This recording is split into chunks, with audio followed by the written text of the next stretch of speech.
राजकीय महाविद्यालय बावड़ी। मैं डॉक्टर संतोष कुमारी, एसोसिएट प्रोफेसर इतिहास। विद्यार्थियों, आज हम गुप्त वंश के शासक समुद्रगुप्त के बारे में अध्ययन करेंगे। समुद्रगुप्त के समय गुप्त साम्राज्य का सर्वाधिक विस्तार हुआ। इसकी विजयों का उल्लेख हरिशेन की प्रयाग प्रशस्ति में मिलता है। उसने आर्यावर्त के प्रथम युद्ध में अच्युत, नागसेन व कोतकुलच नामक राजाओं को हराया। दक्षिणापथ के युद्ध में समुद्रगुप्त ने 12 राजाओं को पराजित किया। उसने दक्षिणापथ में ग्रहण मोक्षानुग्रह की नीति का पालन किया तथा भेंट उपहार आदि प्राप्त किए। समुद्रगुप्त की दक्षिण विजय को धर्म विजय की संज्ञा दी गई है।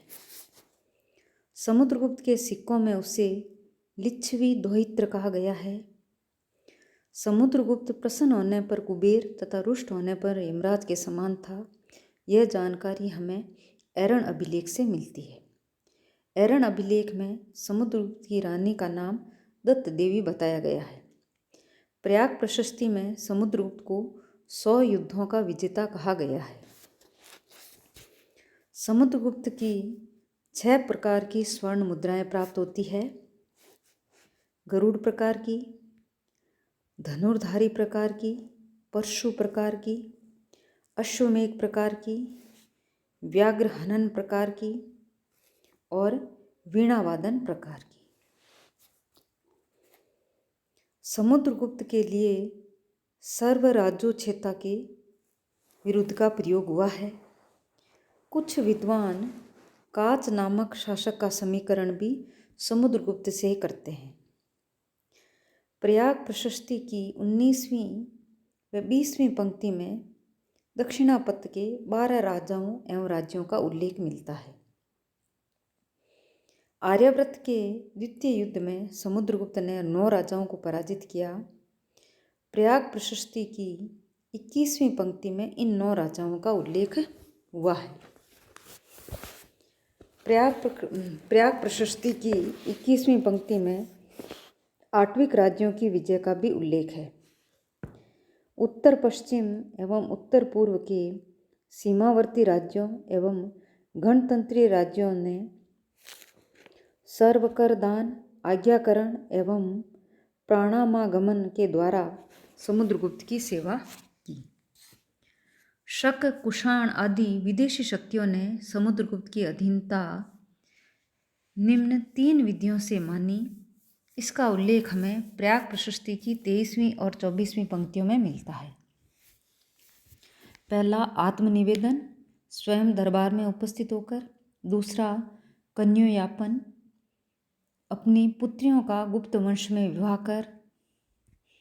तीसरा, गरुत मंदक, स्व-विषय भुक्ति शासन याचना, अपने विषय या भुक्ति के लिए शासनादेश प्राप्त करना। समुद्रगुप्त का समकालीन कुषाण नरेश किदार कुषाण था, जो पेशावर का राजा था। अपनी विजयों के उपलक्ष्य में समुद्रगुप्त ने अश्वमेघ यज्ञ किया। यह यज्ञ प्रयाग प्रशस्ति लिखे जाने के बाद किया गया, अतः प्रयाग प्रशस्ति में इसका उल्लेख नहीं है। प्रयाग प्रशस्ति के अनुसार समुद्रगुप्त की दिग्विजयों का उद्देश्य धरणीबंध था। उसकी उत्तरी भारत में अपनाई गई नीति प्रसभोद्धरण, जड़ मूल से उखाड़ फेंकना तथा दक्षिण की नीति ग्रहण मोक्षानुग्रह कहलाती है। प्रयाग प्रशस्ति अशोक के कौशाम्बी अभिलेख पर उत्कीर्ण है। इसमें बौद्ध संघ में विभेद को रोकने के लिए कौशाम्बी के महामात्रों को आदेश दिया गया है। मध्यकाल में अकबर ने इसे कौशाम्बी से मंगवाकर इलाहाबाद के किले में लगवा दिया था।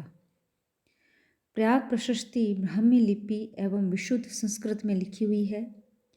यह गद्य एवं पद्य दोनों में लिखा हुआ है। इसमें समुद्रगुप्त के अश्वमेघ यज्ञ का उल्लेख नहीं है। प्रयाग प्रशस्ति पर अकबर के दरबारी बीरबल का लेख व मुगल सम्राट जहांगीर का भी लेख मिला है। समुद्रगुप्त द्वारा विजित दक्षिण भारत के 12 राज्य और उनके राजाओं के नाम थे।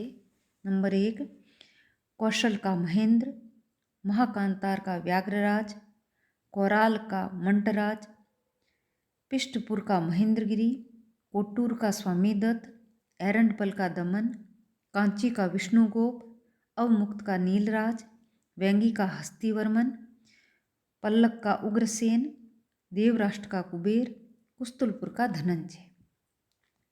ये दक्षिण भारत के 12 राज्य थे जिनको समुद्रगुप्त ने विजित किया, और इन राज्यों के प्रति समुद्रगुप्त ने ग्रहण मोक्षानुग्रह की नीति अपनाई।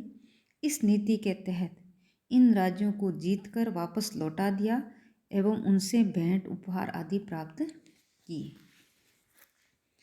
आर्यावर्त के प्रथम युद्ध में समुद्रगुप्त ने जिन राजाओं को पराजित किया उनके नाम हैं अच्युत, कोतकुलज, नागसेन और गणपति नाग।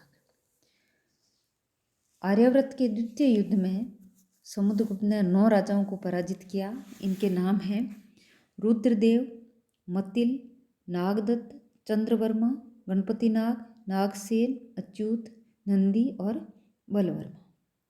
इन राजाओं के प्रति समुद्रगुप्त ने प्रसवोद्धरण की नीति अपनाई। इस नीति का अर्थ है जड़ मूल से उखाड़ फेंकना। अश्वमेध यज्ञ का उल्लेख समुद्रगुप्त के सिक्कों पर मिलता है। चीनी स्रोतों के अनुसार श्रीलंका के शासक मेघवर्मन ने समुद्रगुप्त के पास दूत भेजकर गया में एक बौद्ध मंदिर के निर्माण की अनुमति प्राप्त की। समुद्रगुप्त ने उत्तरी व उत्तरी पूर्वी सीमा पर स्थित 5 राज्यों पर विजय प्राप्त की।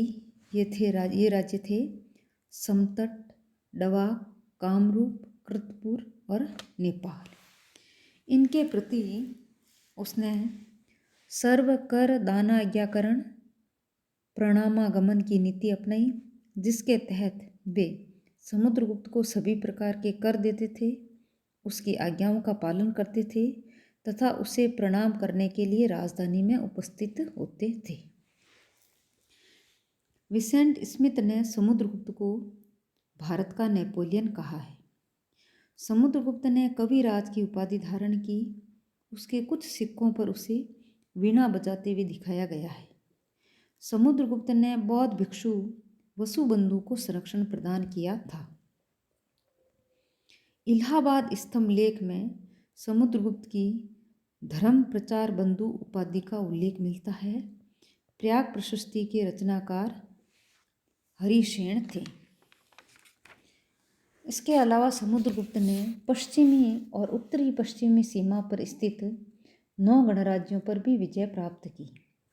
ये गणराज्य थे मालव, अर्जुनायन, योधे, मद्रक, आभीर, प्रार्जुन, सनकानिक, काक और खारपरिक।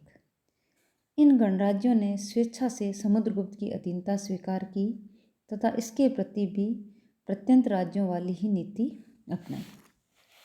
इस प्रकार समुद्रगुप्त गुप्त वंश का एक महान शासक था। उसने गुप्त साम्राज्य का